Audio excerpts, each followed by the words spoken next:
flexibility as we have been navigating some transitions this morning. We are glad you're here and joining us for our next Facebook Live session. Today, we are going to be discussing how we can stay physically distant but socially connected during this unprecedented time. And so Dr. Amy Kostelic is here, and she will be sharing tips for how we can stay connected with our friends, our family members, and our colleagues. And so, Amy, if you are ready, I will turn it over to you, and you can start sharing your screen. I think you're muted still, Amy. I've done that twice today. Can you hear me okay? We can, yeah. Okay, absolutely. Great. Now if we can just share the screen, okay. Let's see. Okay, I think, Emily, it says you're still sharing a screen. I've stopped my sharing. You should be able to go now. All right, let's see.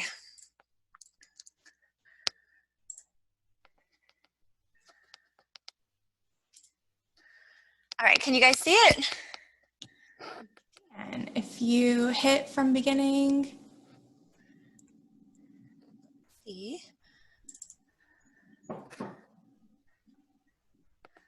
I can see your screen, Amy, but you're somewhere in the middle with that video. Oh, goodness. Okay. Golly, you guys, we've been having problems with this morning. I apologize. So it's still telling me that, let's see. Let me stop this one and try it again. Okay.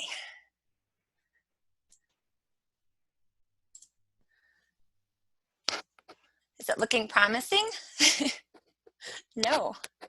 Maybe if you use your arrows and can scroll.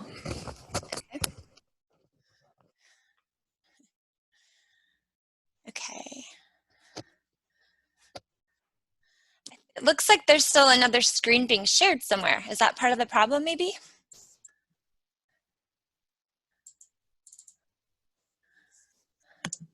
Only one person can share a screen at a time, and we're viewing I have your it somewhere? screen. Okay. Yeah. There. But can you guys see something? We'll just back it up. There you just go. getting a quick preview of your slides. I was the culprit. I was the one already sharing a screen, trying to reshare the same one, apparently. Okay, oh my goodness. That's okay. You're good now. Okay, yeah, all right. Well, at the beginning, Amy. Thanks, you guys, for your patience. As people who do know me know, I am not technical at all, and so this social connection through social media, which is funny because that's what I'm talking about, is not my thing.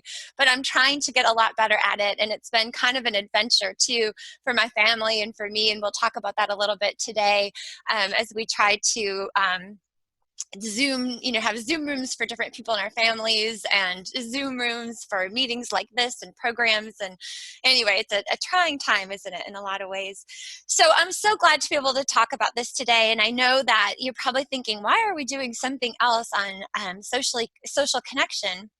Because certainly that's what we hear every day when we wake up, and every day throughout the day is, have your social distance. But the spin I wanted to give this a little bit today was on really what we're trying to tell people, and you've seen this in the news too, that we're actually trying to stay physically distant but socially connected. And so I wanted to give a little bit of the science behind why social connection is important. And a lot of this is pulled from the Keys to Embracing Aging program. That many of the extension agents have taught around the state.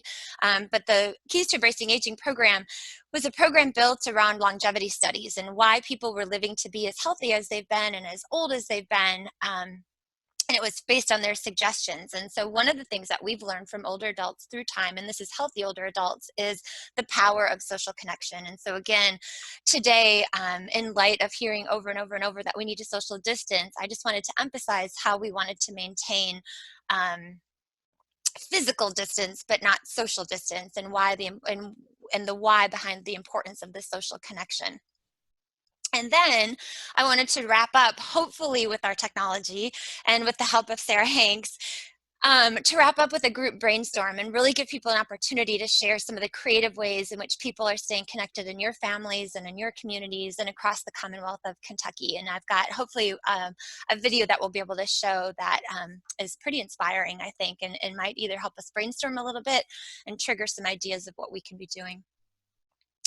So again, we know that experts and healthcare providers want us to eat healthy and get enough sleep and exercise, manage our weight and manage our stress and stay positive, and we talked about that last week, and stay away from smoking and so forth. But doctors, even before the COVID-19 outbreak or pandemic, have been prescribing social connection as well. And for those of you who don't exactly know what that means, social connection is this subjective or this personal experience of feeling close to or having a sense of belonging with others. And really kind of in simpler terms, I think you can look at social connection as a basic human need. We're wired to love and to be loved and to be accepted, and we're wired to be valued or to connect with others and really feel like we belong. And so again, a lot of what we've learned from these longevity studies is this sense of belonging. And when these needs aren't met, we don't perform or we don't function as well as we should. And so again, there's the stress in this social connection and staying physically distant but socially connected to people.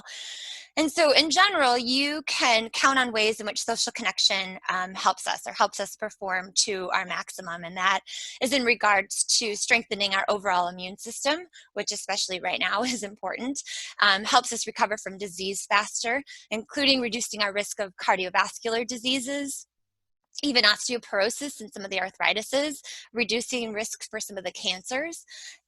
Social connection also helps to lower rates of anxiety and depression. It helps promote happiness and positivity. It enhances our self-esteem to have that sense of belonging. It can also improve academic and work performance, which again, I think is especially important right now as we struggle with the adaptation to work and go to school at home. And it also makes us more cooperative, empathic to and trusting of others. And so this is also important because when we're this way, people are more apt to be that way back to us. So it kind of creates a loop there. And that also helps create a deeper sense of connection to people, to your peers, to your family members, to different groups, and to the community in general. Social connection also, believe it or not, enhances brain health. And again, in the Keys to Embracing Aging program, we have a whole lesson on brain health, and we talk a ton about social connection, but it also reduces the risk for Alzheimer's disease and other dementias. And so there's really a lot of power in connection. And lastly, and I already mentioned this, we know that it contributes to longevity, and there have been some studies, one in particular, that demonstrated that connectedness leads to a 50% increased chance of longevity just by having that sense of belonging within your family, your friends, community. Something that I didn't put on this slide, and maybe I should have for a bullet, was purpose. And I've talked a lot about purpose in other talks that I've done and other work that I've done, but social connection also can feed into a person's sense of purpose. And this is important, again, especially in a time like this, because purpose is what can help get you out of bed in the morning. It helps you guide decisions and influences your behavior. It can influence your attitude. Purpose can even help you shape your goals, and give you more of a sense of direction on where you're going. It can create meaning out of chaos, like what we're doing right now, or where we are right now with the kind of gloom and doom that we're facing daily with the social media and talking about the pandemic.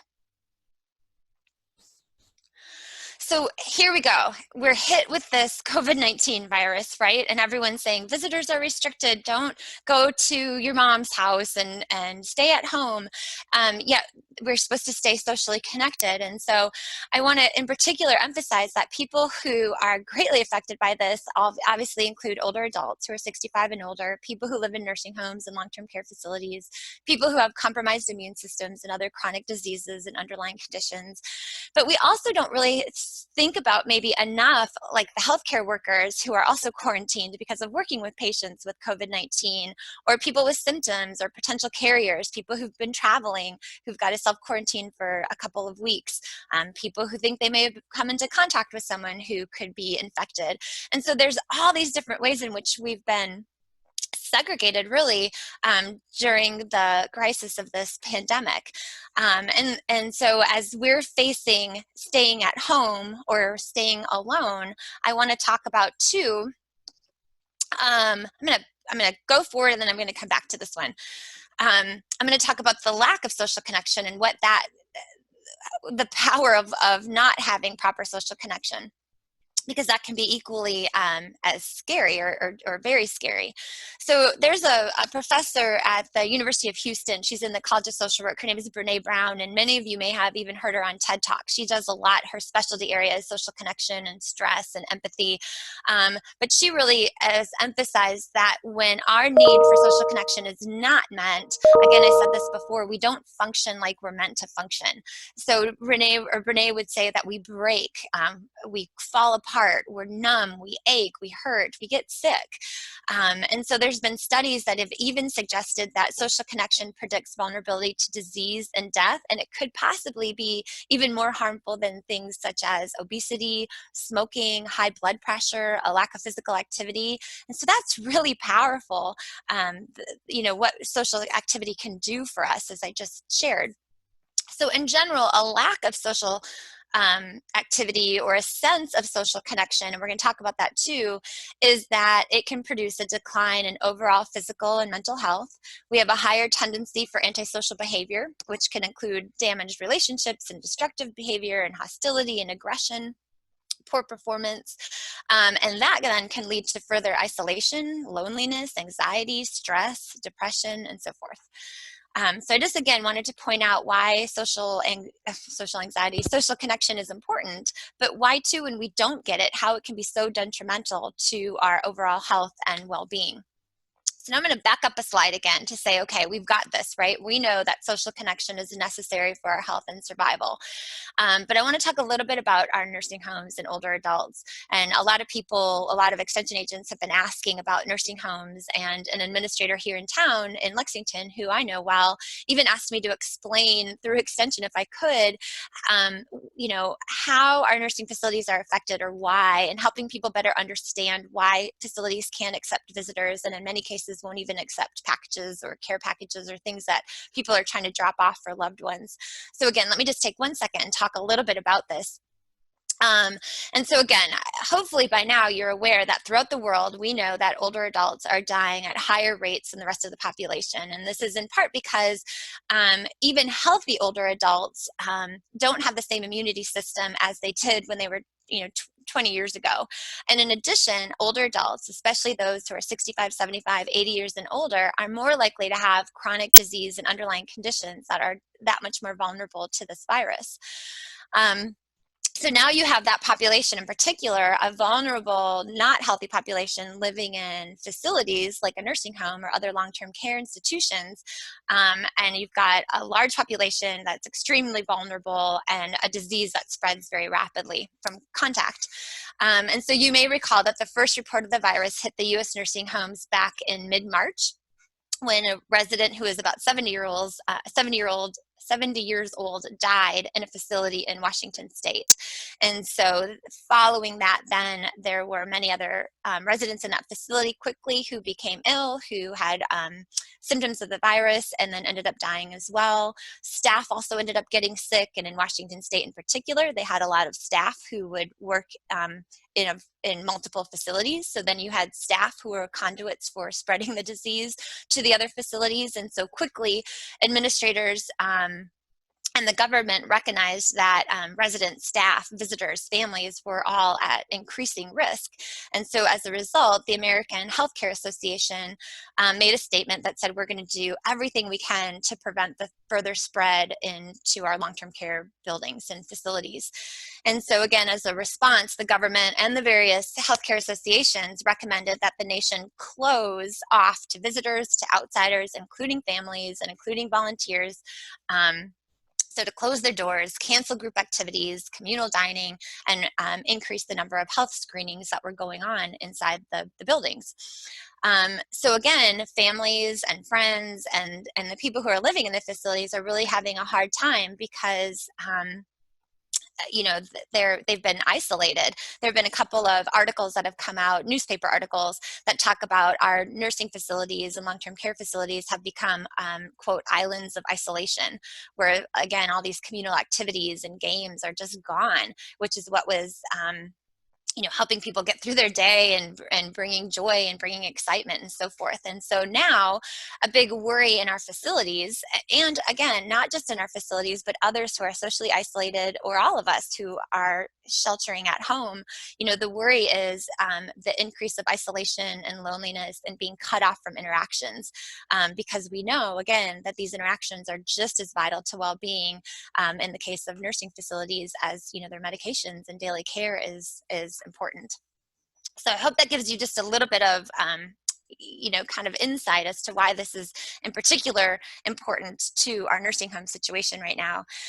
And so unfortunately, we're having trouble. I can see if we can get it to go here, but this was a video that I really wanted to be able to show you, but I can explain it, and I think you'll still get the impact. But this is a video that it's from a commercial, actually, that shows virtual reality, like the digital thing that you put over your eyes, and it looks like in this case that the woman is swimming with the dolphins.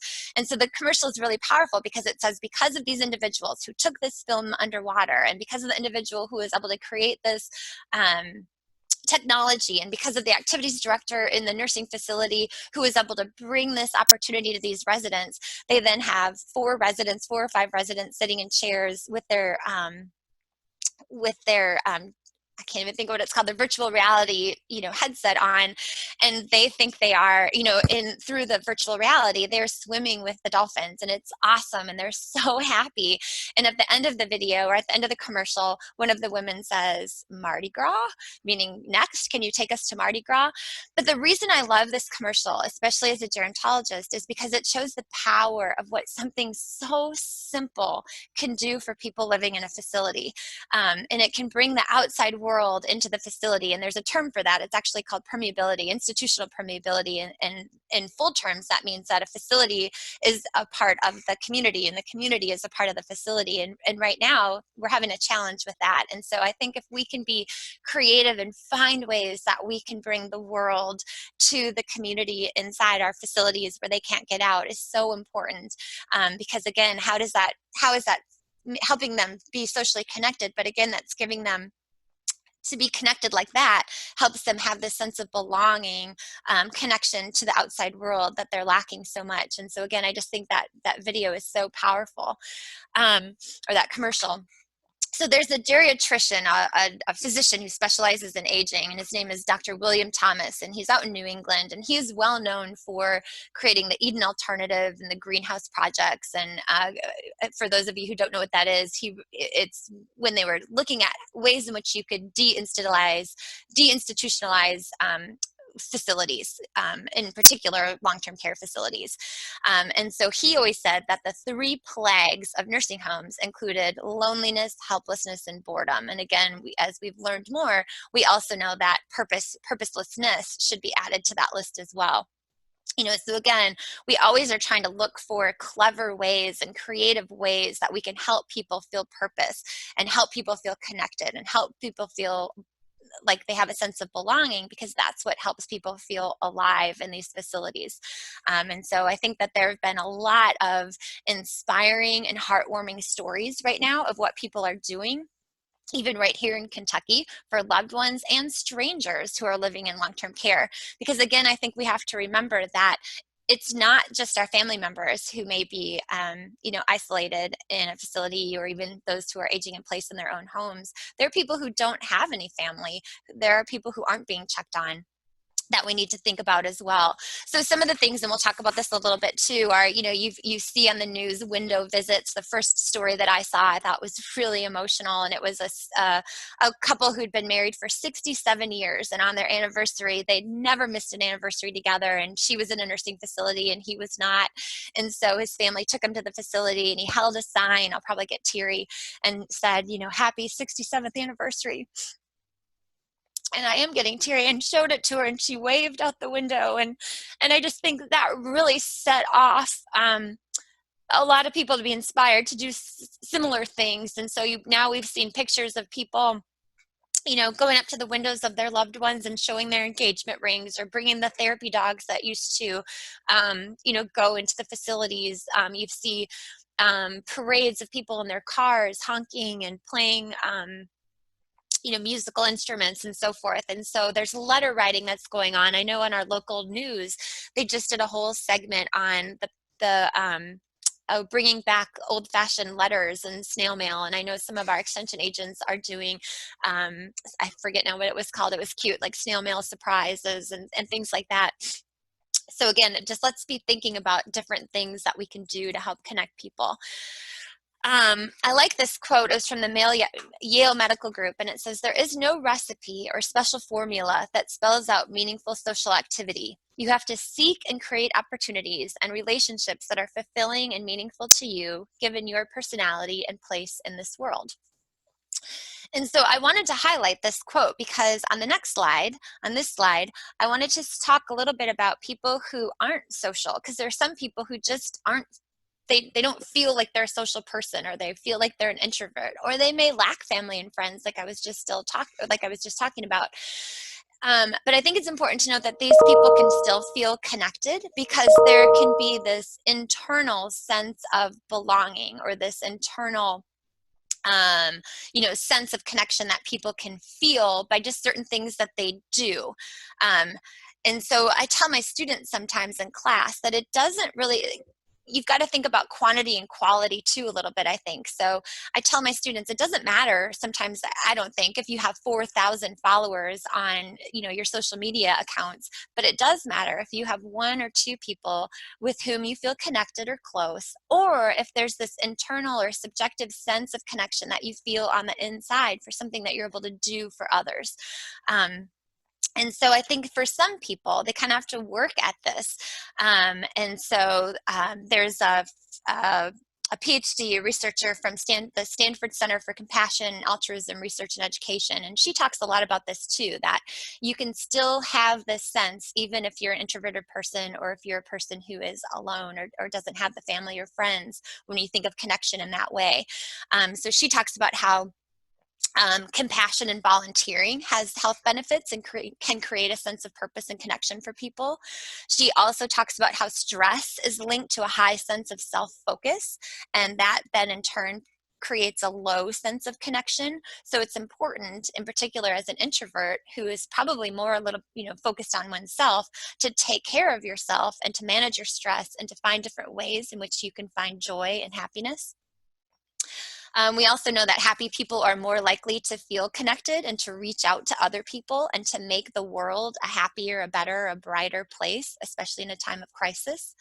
And lastly, Dr. Sapala emphasized that if you don't ask people to help, we won't know who needs help if people aren't asking for help. And that help and the notion of asking for help also can create this bond or connection between people, because it's a two-sided relationship there, that when we ask for help, we're connecting to people, but when people are able to help you, that also provides a sense of connection for that person who's providing the help. So one way that I think people can feel connected, and again, this is regardless of if you're an introvert or have family or don't have family, but is spreading joy. And I think that's really important, again, during this pandemic. And so we know that there are a lot of benefits to spreading joy, and those include improving the ability to connect with others. I'm saying this just over and over. Spreading joy enhances our overall health, well-being, and life quality. It boosts our energy. It contributes to our positivity, our optimism, and our overall happiness. And it influences our daily satisfaction, our zest for life, and it increases our own internal joy as well. And there's even research that supports that discussing positive experiences, which we're doing today, and sharing some of these things that people are doing for each other and their families and their communities, leads to a heightened well-being and increased overall life satisfaction, and increases energy as well. So again, what I'm hoping to do is be able to share different ways in which we're spreading joy throughout the community. And so some of the ways that we know we're doing it right now include just increased communication. But what I want to say there is that our communication needs to be flexible in particular. And so I shared right when we started and I was having trouble with all the technology, that sometimes we're going to, expand our brains a little bit and learn new ways to be able to connect with people. And I know back to the institutions and nursing homes and so forth, they're really working hard at that too, to make sure that they've got technology in the facilities so that people can FaceTime and Zoom and do those different kinds of things to be able to help the residents connect. But I also added persevere here because I think perseverance is important. And I relate this a little bit to a death. So you may or may have experienced that when you experience a loss in your let's say family, so many people rush to be by your side immediately after the loss occurs, and and we're there for you, and we bring our casseroles and our peanuts and all these things, and we're with the family, and then about 2 weeks later, all that kind of disappears because people's lives go back to normal. People have to start going back to work. If they traveled to be with you, they've got to go back to their homes. And the person who experienced the direct loss is left with this hole in their heart and their lives, and everyone's gone. The casseroles aren't coming in anymore, and the peanuts aren't coming in anymore. And so I use that as an example here because I think that, we're a week and a half, 2 weeks into this pandemic, and I don't want people to stop doing these things. I think that we kind of have to almost space ourselves out, almost like we are with extension programming as well, so that we don't stop spreading joy, so that we don't forget to do the neighborhood parade in a couple of months if we're still going through this. So that's why I added the word persevere there. We need to be flexible. We need to learn how to persevere through this so that we can continue to connect over time. Because right now, when it's new, it might be a little bit easier, but over time, we're going to have to continue to, I think, work at this. So again, there's different ways to connect virtually, and there's singing and dancing and hugging and smiling and all these things, reading stories over the internet, sharing jokes, playing games. I know in my family, again, none of us are real techie, but we started a big group, a family text chain, and it's been a lot of fun. And every day there's something that goes out or silly things that go out, and it's something quick and easy. I think also people need to remember that conversations and letters don't have to be long. They don't have to be deep. Talk about the weather, your health, your dog, the mailman, something silly that you saw. Even little bits and pieces can lead to a greater degree of support. And there's different kinds of support too. I guess I should add that. It's not on this slide, but different support would include emotional support. So that emotional support is just something that makes us feel better. It boosts our mood. So those little text messages that I get from my family group text in the morning, like I said, sometimes they're just silly. Sometimes someone just says, "Hey, good morning, everybody."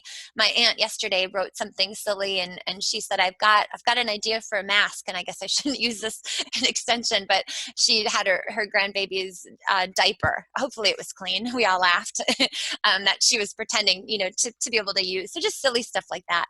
But there's also esteem support. When people check in with us, when people connect with us, it just makes you feel good. It just validates you as a person, and that you're doing well, or that someone cared. I know that I've been even reaching out to the gal who cuts my hair, just because, I usually see her every 6 weeks, and I don't right now, just to say, hey, thinking about you and what you're going through. And then there's another type of support is called network support. And this is just, again, increasing that sense of belonging. And then there's tangible support. And those are the things like the mail that you can send, or the care packages that you may be able to, send to people. So other ways that, and this is all came from, and you can see it's little, but I added the link here because this is just a random website that was 60 plus heartwarming stories to come out of the coronavirus crisis to make you smile. But these were all things that got posted through different social media outlets, and they've been highlighted over and over again too on the morning talk shows and the news and so forth. But these are just different things that people are doing. And so if you're not familiar, hopefully this, you'll become familiar or see different things that people are doing. But I'm hoping too that it can inspire, you to do some of these things, or in your community, or to do some different things too. But I think some of these are great ideas. So again, Cooperative Extension is doing a lot with online programming, programs in a bag, meal kits, snail mail surprises, and I know we're doing many other things besides that. Other people are fostering Humane Society animals right now. We've got an increase going on with some of our facilities because of fear with animals. But even that gets you outside in the sunshine and to walk. It's helping people at the Humane Society. There's flower bombing that's been going on, and drive-through flower fundraisers. This was because some of our florists have had all these flower orders for special events that have been, and celebrations that have been canceled, and they don't know what to do with the flowers that are just going to die because the flowers are going to keep coming that had been ordered. And so I think that was a great way that florists were doing something good with their product. And you've seen on the news again, neighborhood parades, neighborhood scavenger hunts and bear hunts. We even had one in our neighborhood, and it was fun because it started as the bear hunt, and then it turned into people would put different animals up in the windows at, for the different hunt. And so the kids in the neighborhood were no longer looking for bears. Now they were finding snakes and, I don't know, hippopotamus and things like that. And then they would report to the families and say, I found a hippopotamus, or we found X number of this and this. And so it was kind of fun. And the neighbors really got behind it as well. Neighborhoods are doing concerts, I've seen. There's virtual parties, virtual cocktail parties, I've seen. Virtual game nights, virtual vacations. Even some of the travel agencies I've seen now are advertising ways in which people can go on their vacation, online. Singing from balconies, working out on balconies, window visits, as we already talked about. I mean, just so many neat things. There's front yard barbecues, which I think we're going to try to work on in my neighborhood. Corona caroling, I think that one's hysterical. Street dancing. There's people teaching dads and grandpas how to dance, which I think is great. Dance-offs. Shout outs to healthcare workers, clapping and standing on the balconies as well. The Takeout Tuesdays to help support local restaurants. Again, writing letters. There was a group of girls that were highlighted on the news who were getting together, and they were specifically writing letters to people in nursing home facilities who didn't have families. And again, there's virtual workouts. People are hanging Christmas lights and doing all sorts of stuff. So one other thing that I wanted to point out before I show a video and then kind of end with a group brainstorm is that, again, depending on who you are, how you're wired, there are other ways that you can connect as well. And this is through some volunteering. And so there are different ways right now that are being highlighted to support your communities. And some of those ways, in case you don't know or aren't familiar or want to share with people, include donating money and supplies and time to local food banks. I know I've got a group of girlfriends right now. There are about 18 people on a text chain. And through that text, it was being coordinated to donate some items. Volunteering to deliver Meals on Wheels, or just to help with programs like that get food out to people, older adults, kids who are relying on school meals and so forth. Making just random phone calls to isolated individuals, supporting local businesses as much as you can. I think newspapers and radio stations have been good at explaining ways in which people can be supportive in their communities, whether it's through gift card purchases, providing extra tips and things like that. Checking on neighbors, especially neighbors who shouldn't be getting out. I mean, none of us should be getting out, but especially those who are more vulnerable. But if you're already going to the grocery store, can you give that neighbor a call and say, hey, is there something I can pick up for you? Maybe giving them a little bit of respite care if they need that, walking their dog if they need some help there. Donating blood is a big need right now. And just thanking people, thanking healthcare workers and other frontline workers and people behind the front lines too, the grocery store workers, the truck drivers, and people who are helping us still continue to function as much as we are during this time. So now, this is what my hope is, and Sarah, I think, is going to help me share this video. And it was featured on the Today Show last week. I think it was on like March 26th or something like this, and it made me cry. As you can see, I cry easily, clearly. But they've now highlighted it on a lot of different avenues. But it started as a shout out to healthcare workers, but then it goes on to say or demonstrate what other people are doing in their communities. And so as we watch this, what I'm hoping is you can type into the chat. Maybe you've already been doing that. What are you doing with your family? What are you doing with your friends and neighbors? What are you doing in your communities? And what can we do across the state of Kentucky? And I think if we can learn from what we've been seeing nationally, and if we can learn from each other, that is just going to help us stay all that much more connected and be inspired to stay connected over the time period, even though it's sort of unknown right now as we continue to face this pandemic. So Sarah, if you don't mind helping me. Sure. I need you to unshare your screen so that I can share my screen. Okay, here we go.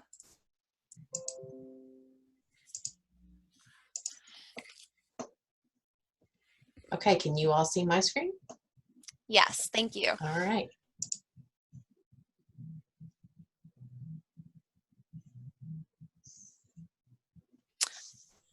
Sarah, I think you need to hit on your shared screen, share audio.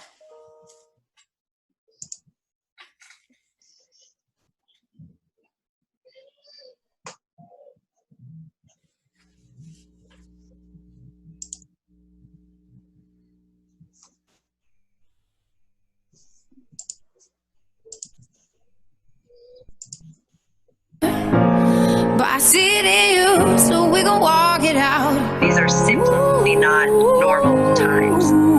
There are thousands of new diagnoses in a single day. That's what we're bracing for. I took an oath to save lives.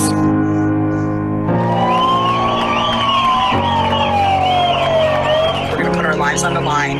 We're going to do everything we can to save your life. And so we need your help to make that possible.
Great. Thank you, Sarah, for sharing that for me. I appreciate it. You're welcome. So I just wanted to sort of end there. I think that is so powerful and so awesome. That video, and you've probably seen it, but I could watch it 1,000 more times and be equally inspired. So I think we're going to kind of look at the chat box and see if anyone has written in some ideas or, again, things that you've done in your communities that have been successful or meaningful, or if you have ideas or got motivated today to do something, or ways in which you think you could motivate, community members or family members to spread joy. One of the comments, they're cleaning out and decluttering and sending cards. So some of her friends and family may be receiving Valentine's Day cards or Christmas cards or birthday cards, even though it's not that time of year, but writing short notes in those cards, kind of helping to get rid of some of the clutter and send out a positive message. Some folks have left a small gift, a flower or a craft on the doorstep of a neighbor. My 3 sisters and I video chat every few days. Marco Polo with the family. Thank you for sharing such a great video was one of the comments. Glad that my screen is hidden since I'm crying. Yeah, I was also tearing up a little bit while I was sharing the video. Someone has mentioned that they're leaving hand sanitizer in the mailbox for their mail carrier. That's a really good idea. Yeah. School suggested sidewalk chalk motivation and also making a card to mail to the nursing homes.